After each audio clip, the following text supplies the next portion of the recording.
Hello नमस्ते आदाब। शुरू करते हैं सबसे पहले आज की हेडलाइन से। कर्ज देने वालों के झांसे में फंसकर चली गई इस सीरियल राइटर की जान। आपको भी मैसेज आए तो सतर्क हो जाए। बिग बॉस 14 कविता कौशिक के पति ने अभिनव शुक्ला को लेकर किया बड़ा खुलासा। टीवी पर आने से पहले ऐसे दिखते थे कपिल शर्मा, हिट होने के साथ ही बदलता चला गया लुक। आदित्य नारायण शादी के बाद अब हनीमून की तैयारी कर रहे हैं। ट्रोलर्स बोले राहुल वैद्य से कर लो ब्रेकअप। दिशा परमार ने दिया करारा जवाब। बिग बॉस 14 फिनाले, क्या इस हफ्ते खत्म हो जाएगा बिग बॉस का ये सीजन? सच्ची? दोस्तों, मैं पायल फिर लाई हूँ खबरों का सिलसिला। जी हाँ, हंसे तो फंसी वाली कहावत तो आपने सुनी ही होगी, लेकिन आपको बता दे कि जब हंसते हैं वे फंसते नहीं बल्कि उस समस्या से बाहर निकल आते हैं। अगर आपको भी हंसना है तो दिल खोल के हंसिए और साथ में ऐसी चटपटी गॉसिप्स का आनंद लीजिए। अगर आपको फोन पर एसएमएस या ईमेल पर कर्ज उपलब्ध कराने का लालच देते हैं तो सतर्क हो जाए। अगर आप ऐसे किसी जाल में फंस चुके हैं तो समय रहते नजदीकी पुलिस थाने जाएं और कंपनी की पूरी जानकारी उन्हें दें। ऐसा इसलिए जरूरी है क्योंकि लोकप्रिय धारावाहिक तारक मेहता का उल्टा चश्मा के लेखकों में से एक अभिषेक मकवाना की जान ऐसे ही एक जाल में फंसकर जा चुकी है। अभिषेक मकवाना की कथित आत्महत्या मामले में एक नई बात पता चली है। अभिषेक ने अपने सुसाइड नोट में आर्थिक समस्या से जूझते रहने की बात तो कही थी, लेकिन अब सामने आया है कि अभिषेक लोन देने वाली कुछ जालसाज कंपनियों के चुंगल में फंस चुके थे। वह कंपनियां उन्हें लगातार अपने पैसे चुकाने के लिए दबाव डाल रही थी और अभिषेक की मौत की भी यही वजह बनी है। वाकई ये बेहद डरावना है और दिल धड़काने वाली बात है। बिग बॉस 14 की कंटेस्टेंट कविता कौशिक घर से बाहर निकल गई है। रुबीना दिलेक और कविता के बीच जमकर झगड़ा हुआ। इस झगड़े में कविता ने रुबीना के पति अभिनव शुक्ला को भी घसीटने की कोशिश की।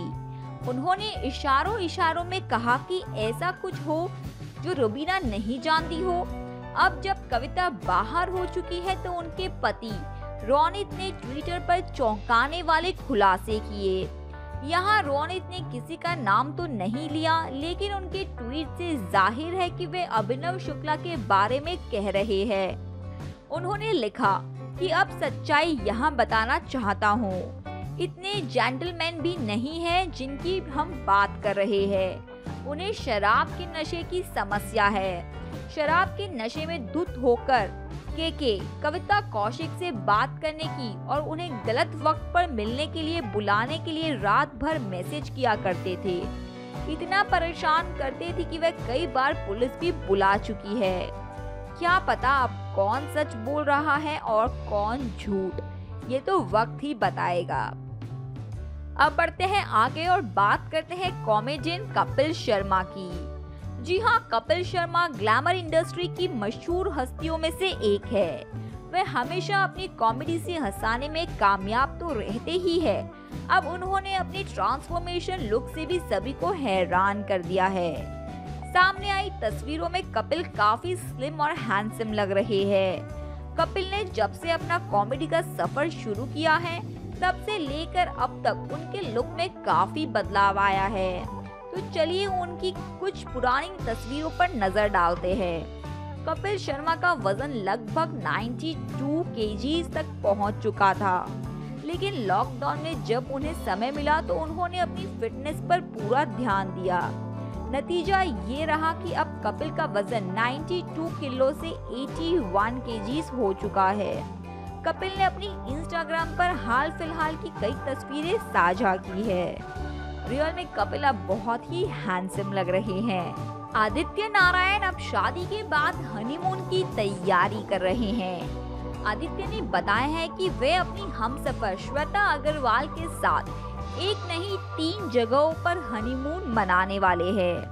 आदित्य नारायण कहते हैं, हमारे लिए हर हफ्ते मुंबई में रहना जरूरी है, इसीलिए हमने तय किया है कि हम 3 छोटी छोटी छुट्टियों पर जाएंगे। इसमें हम शिवलिम, सुला वाइनयार्ड्स और गुलमार्ग जाएंगे। बता दें कि शिवलिम महाराष्ट्र में ही स्थित है, जबकि नासिक स्थित सुला वाइनयार्ड्स भी इसी राज्य में है। गुलमार्ग जम्मू में है और यह प्राकृतिक रूप से बहुत ही खूबसूरत है। बहरहाल कोरोना संक्रमण के इस दौर में आदित्य हर जरूरी सावधानी बरतते हुए यात्रा करने वाले हैं। हम भी आशा करते हैं कि ये छुट्टियां उनके लिए जीवन भर यादगार रहे। राहुल वैद्य ने दिशा परमार को नेशनल टेलीविजन पर बिग बॉस 14 के घर से प्रपोज किया। हालांकि दिशा का इस पर अभी तक कोई जवाब नहीं आया है। राहुल वैद्य की गुरुवार को रुबीना दिलेर से खूब लड़ाई हुई, वहीं शुक्रवार को एजाज खान से भिड़ने वाले हैं। इन ट्रोलर्स ने दिशा को सलाह दी है कि उन्हें राहुल वैद्य से ब्रेकअप कर लेना चाहिए। जवाब में दिशा ने भी दमदार ट्वीट किया और लिखा, बहुत अच्छी कहावत है, जिसके खुद के घर शीशे के होते हैं वह दूसरों के घर में पत्थर नहीं फेंकते। अब आप सभी के लिए जो शुभ चिंतक नहीं है, अपने सुझाव अपने पास रखिए। मैं अपने निर्णय खुद ले सकती हूँ। क्या जवाब दिया है ट्रोलर्स को, आपने मजा आ गया। बिग बॉस 14 का फिनाले वीक चल रहा है। ऐसे में लोगों का मानना है कि शो फिनाले के बाद खत्म हो जाएगा, लेकिन कई लोगों का मानना है कि शो आगे भी जारी रहेगा। इससे लोगों के बीच कंफ्यूजन हो रहा है, लेकिन हम आपको बता दें कि शो फिनाले के बाद भी जारी रहेगा। मेकर्स ने पिछले हफ्ते ही इसका ऐलान कर दिया था। वीकेंड पर फिनाले है, जिसमें सिर्फ 4 कंटेस्टेंट ही रहेंगे। अब लोग सोशल मीडिया पर पूछ रहे हैं कि क्या इस फिनाले के साथ शो जल्दी खत्म हो जाएगा। इसके साथ ये भी चल रहा है कि शो आगे तक चलेगा। मेकर्स ने पहले ही 6 चैलेंजर्स की एंट्री का ऐलान कर दिया है। इसका मतलब आपके एंटरटेनमेंट में रोक नहीं लगेगा, तो आपको मिलेगा एंटरटेनमेंट और एंटरटेनमेंट। आज के लिए बस इतना ही, फिर लौटूंगी ऐसे ही खबरों का सिलसिला लेकर। तब तक के लिए अलविदा दोस्तों, अपना ध्यान रखिए और सुरक्षित रहिए। मेरे चैनल टेली मिर्च मसाला को लाइक, शेयर, सब्सक्राइब करना ना भूलें।